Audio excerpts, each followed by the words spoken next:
Bientôt, nous pourrions commencer à construire des tas de choses sur la Lune. En effet, la mission lunaire indienne, Chandrayaan-3, a récemment détecté du soufre près du pôle sud de notre satellite naturel. Cet élément chimique pourra se révéler très utile lorsque nous débuterons nos travaux d'infrastructure sur l'astre de la nuit. C'est la première fois que nous découvrons cet élément chimique très prisé sur la Lune. Sur Terre, on le trouve principalement près des volcans. Son apparition sur la Lune en dit long sur l'histoire volcanique du satellite et sur ses conditions atmosphériques passées. Le rover de la mission a détecté cet élément chimique moins d'une semaine après s'être posé à environ 70 degrés du pôle sud de la Lune, le 23 août 2023. Cet atterrissage historique sur la surface lunaire a fait de l'Inde le 4e pays à réussir l'alunissage d'une mission. C'est également le premier engin spatial à se poser aussi près du pôle sud de notre satellite. Il s'agit d'une importante zone stratégique, car on pense qu'elle abrite des gisements de glace d'eau. Si c'est vrai, les missions futures pourraient être en mesure de recueillir cette glace pour la transformer en eau potable ou même en carburant pour fusées. Pendant 2 semaines, l'atterrisseur a collecté des données, principalement axées sur l'analyse du sol lunaire et de son atmosphère extrêmement ténue. Pendant ce temps, le rover solaire Pragyan a commencé sa quête d'eau gelée sur la Lune. Quant à l'atterrisseur, il a réalisé un nouvel exploit le 3 septembre. L'engin spatial a allumé ses moteurs et s'est élevé d'environ 41 cm dans les airs. Il a ensuite fait un petit saut pour atterrir à une quarantaine de centimètres de sa position initiale. Il s'agit vraiment d'une prouesse. Il est essentiel pour les futures missions de pouvoir relancer un atterrisseur à la surface de la Lune. Cela montre qu'il sera possible de renvoyer sur Terre, et en toute sécurité, des échantillons de sol et des astronautes après une mission lunaire. En septembre, la sonde indienne a été mise en veille. La nuit lunaire de 14 jours approchait, et la sonde n'était pas conçue pour collecter des données scientifiques durant cette période. À ce jour, plusieurs résultats majeurs de la mission nous ont été communiqués. L'un d'entre eux concerne la mesure de la température de la couche supérieure de la Lune à différentes profondeurs. Curieusement, la surface du satellite dans cette région s'est révélée plus chaude que prévu. On pensait que la température pouvait se situer entre 20 et 30 degrés Celsius à la surface. Or, elle avoisinait les 70 degrés. Une vraie surprise. L'autre découverte concerne la présence de plusieurs éléments chimiques, dont l'oxygène. Par ailleurs, les données reçues confirment la présence d'aluminium, de calcium, de fer, de titane, de silicium et d'autres éléments chimiques sur la surface lunaire près du pôle sud. Le rover a également utilisé des instruments spéciaux conçus pour mesurer les tremblements et les grondements souterrains afin de déterminer l'activité sismique. Et cela nous ramène au soufre détecté grâce au spectroscope du rover. Les scientifiques cherchent actuellement à savoir si cet élément s'est formé à la surface de manière naturelle ou s'il est le résultat d'une activité volcanique ou d'une collision avec un météore. Une autre trouvaille étonnante sur la Lune. Une pierre. Il s'agit peut-être de la plus ancienne roche terrestre jamais découverte.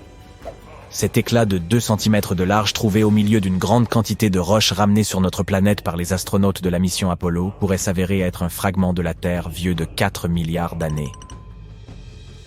Et ça pourrait nous aider à mieux comprendre les chocs violents que la Terre a subis à l'aube de sa vie.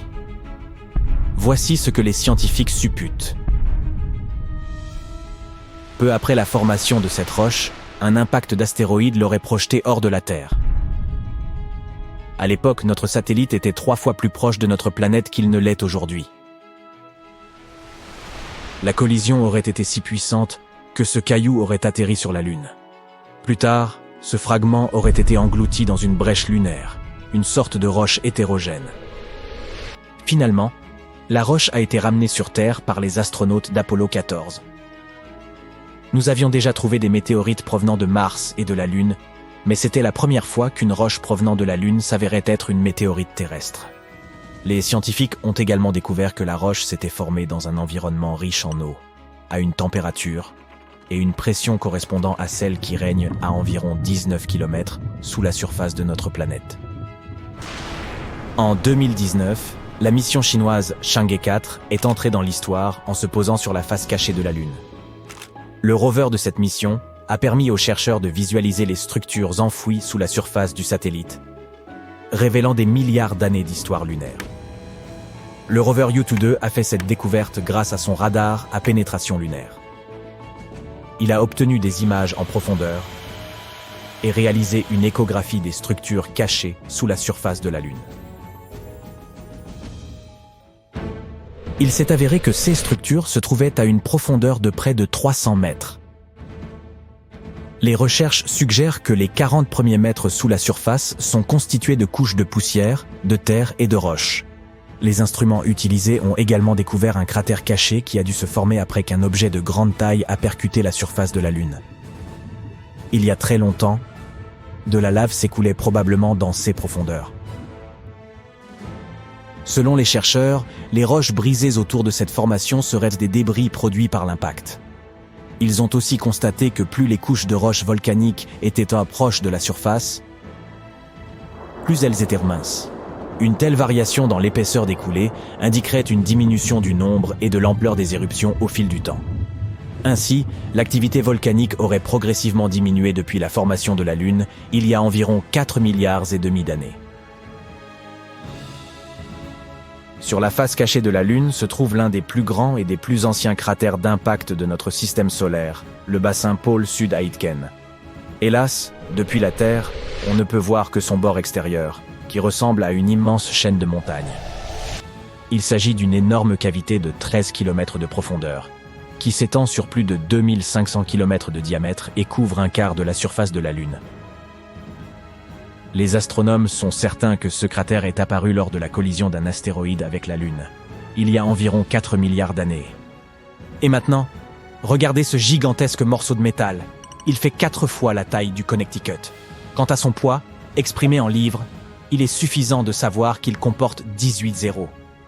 Cette masse mystérieuse est cachée à environ 290 km sous la surface de la Lune, quelque part au milieu du bassin pôle Sud-Aitken. Elle a été découverte lors de la collecte de données effectuée par la mission GRAIL, ou Gravity Recovery and Interior Laboratory, de la NASA. En examinant ces informations, les scientifiques ont remarqué qu'à un endroit de la surface de la Lune, il y avait un étrange changement de gravité. Après avoir étudié ce phénomène, ils ont conclu que quelque chose de mystérieux devait peser sur le fond du bassin. Jusqu'à présent, les chercheurs n'ont pas trouvé l'origine de ce bloc étrange. Mais il existe plusieurs théories. Selon l'une d'entre elles, il s'agirait d'un morceau d'oxyde dense, apparu lorsque la Lune commençait à se former. À cette époque, le satellite était encore recouvert d'océans de magma, et le morceau pourrait s'être formé au dernier stade de son refroidissement. Cependant, la plupart des scientifiques soutiennent une autre théorie. Cette masse étrange serait en réalité un morceau de l'astéroïde géant qui a jadis créé le bassin pôle Sud-Aitken. Cette masse étant métallique, il s'agit probablement du noyau de fer et de nickel de l'astéroïde.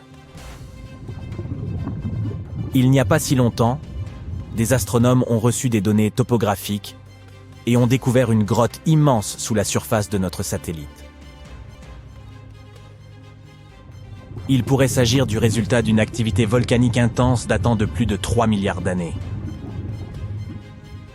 Les coulées de lave ont durci, créant une croûte épaisse et dure à l'extérieur.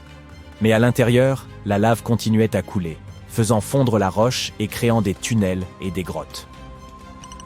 De nombreux petits puits découverts par la NASA à la surface de la Lune semblent être les ouvertures de ces tunnels de lave.